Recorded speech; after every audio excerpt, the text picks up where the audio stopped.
ಆಚಿ ಮಸಾಲ. ಎಂತ ಅಡಿಗೆಯ ರುಚಿಯಾಗೋ ರಹಸ್ಯವು 20 ರೂಪಾಯಿ.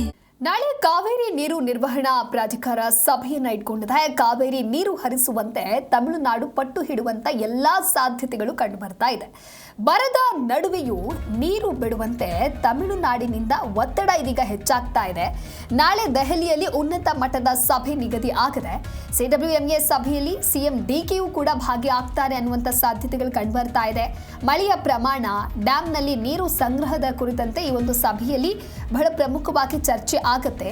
ಉನ್ನತ ಮಟ್ಟದ ಕಾವೇರಿ ನೀರು ನಿರ್ವಹಣಾ ಪ್ರಾಧಿಕಾರದ ಸಭೆ ಇದು.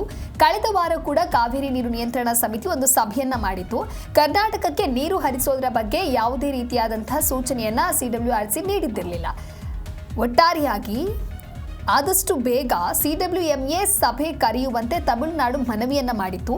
22ರಂದು ಕೇಂದ್ರ ಜಲ ಆಯೋಗದ ಅಧ್ಯಕ್ಷರ ನೇತೃತ್ವದಲ್ಲಿ ಸಿಡಬ್ಲ್ಯೂಎಂಎ ಸಭೆ ನಿಗದಿ ಆಗಿದೆ.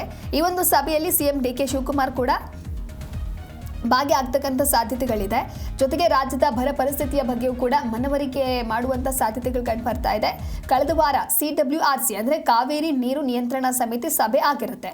ನಾಳೆ ಸಿಡಬ್ಲ್ಯೂಎಂಎ ಅಂದರೆ ಕಾವೇರಿ ನೀರು ನಿರ್ವಹಣಾ ಪ್ರಾಧಿಕಾರ ಸಭೆ ನಡೆಯುತ್ತೆ. ಸಿಡಬ್ಲ್ಯೂಆರ್ಸಿಗಿಂತ ಉನ್ನತ ಅಧಿಕಾರವನ್ನು ಹೊಂದಿರುವಂಥ ಸಿಡಬ್ಲ್ಯೂಎಂಎ ಕಳೆದ ಬಾರಿ ಆಗಿರುವಂತಹ ಸಭೆಯಲ್ಲಿ ಯಾವುದೇ ರೀತಿಯಾದಂಥ ಸ್ಪಷ್ಟವಾದ ನಿರ್ಧಾರವನ್ನು ಕೂಡ ತಿಳಿಸಿರಲಿಲ್ಲ. ಹಾಗಾಗಿ ಈ ಬಾರಿ ನಾಳೆ ನಡೆಯುವಂಥ ಸಭೆಯಲ್ಲಿ ಏನಾದರೂ ಮತ್ತೆ ನಿರ್ಧಾರವನ್ನು ತೆಗೆದುಕೊಳ್ತಾರಾ ಕಾದು ನೋಡಬೇಕಾಗುತ್ತೆ. ಇರುವಂತಹ ಸಿಚುವೇಶನ್ಗೆ ನೋಡ್ತಾ ಹೋಗೋದಾದ್ರೆ ತಮಿಳುನಾಡಿಗೆ ನೀರನ್ನು ಬಿಡೋದಕ್ಕೆ ಆಗೋದಿಲ್ಲ ಅನ್ನುವಂಥ ಒಂದು ನಿಲುವನ್ನು ವ್ಯಕ್ತಪಡಿಸಿದ್ರು.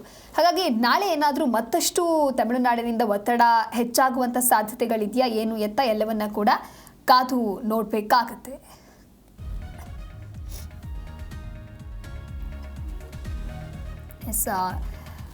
ಒಂದು ಕಡೆ ನಾಳೆ ನಡೆಯುವಂತಹ ಸಭೆಯೂ ಕೂಡ ಮತ್ತಷ್ಟು ಕುತೂಹಲಕ್ಕೆ ಕಾರಣ ಆಗ್ತಾ ಇದೆ. ಯಾಕೆ ಅಂತ ಹೇಳಿದ್ರೆ ಕಳೆದ ಬಾರಿ ನಡೆದಿರುವಂತಹ ಸಭೆ ಅதைಯೂ ಕೂಡ ಕೆಲವೊಂದಿಷ್ಟು ವಿಚಾರವನ್ನು ಪ್ರಸ್ತಾಪ ಮಾಡಲಾಯಿತು.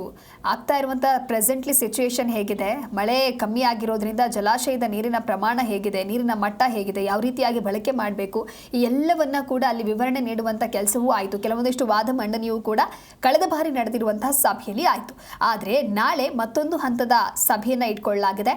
ಗಮನಿಸಬೇಕಾಗಿರುವಂತಹ ಅಂಶ ಅಂತ ಹೇಳಿದ್ರೆ ಕಳೆದ ವಾರ ಆಗಿರೋದು ಸಿಡಬ್ಲ್ಯೂಆರ್ಸಿ ಅಂದರೆ ಕಾವೇರಿ ನೀರು ನಿಯಂತ್ರಣ ಸಮಿತಿ ಮಾಡಿರುವಂಥ ಸಭೆ. ಅದು ನಾಳೆ ನಡೆಯುವಂಥದ್ದು ಸಿಡಬ್ಲ್ಯೂಆರ್ಸಿ, ಇದಕ್ಕಿಂತ ಉನ್ನತ ಅಧಿಕಾರವನ್ನು ಹೊಂದಿರುವಂಥ ಸಿಡಬ್ಲ್ಯೂಎಂಎ ಅಂದರೆ ಕಾವೇರಿ ನೀರು ನಿರ್ವಹಣಾ ಪ್ರಾಧಿಕಾರ ಸಭೆಯನ್ನ ನಡೆಸುತ್ತೆ.